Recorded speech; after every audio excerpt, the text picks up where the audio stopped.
The USDA's November Harvest Report didn't hold much in the way of surprises for most traders, but the market did react strongly anyway. Joining us now with this week's Bottom Line is Neil Melancon.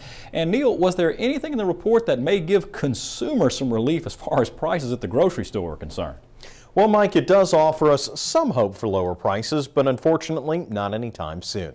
The report showed larger than expected supplies for most commodities. However, lower feed usage for cattle combined with a stronger U.S. dollar, lower oil prices, and good South American weather all had a bearish effect on these prices. So with this harvest coming in, it looks like prices will trend lower for some time.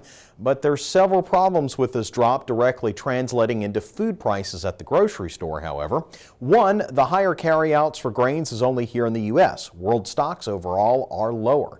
Two, the South American crop is far from made, so a shift in weather or harvest there could make this spring the world stock situation even tighter, causing a shift higher once again. Three, there's going to be a big shortage in meat throughout the next year, which is the big driver for prices at the grocery store right now. And finally, this dip in commodity prices is typical for the harvest season, and many in the food industry already have some margin for this drop factored into their prices. Now, the real bottom line with prices at the grocery store is, even though everything still points to a lower price trend, we're not yet in that trend. And as we've talked about before, sticky prices means that retailers will be reluctant to bring their prices back down, especially during a time of such volatility. While we'll see drops for certain commodities that don't depend on these long time scales, overall food prices, Mike, will remain high well into next year. And I know, Neil, fuel prices are coming down just a little bit, and maybe we'll have a little bit of a break at the supermarket. But always your thumb on the pulse. Neil Melancon, thanks.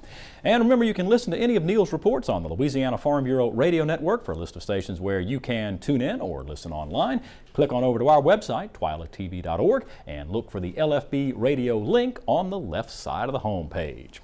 Well, before we leave you today, a Twyla wedding last week. This week in Louisiana agriculture, social media correspondent Hillary Whitaker was married at the Southern Oaks Plantation in New Orleans last Sunday. Hillary and Cale Jaworski tied the knot in an evening ceremony. There she is, the beautiful bride.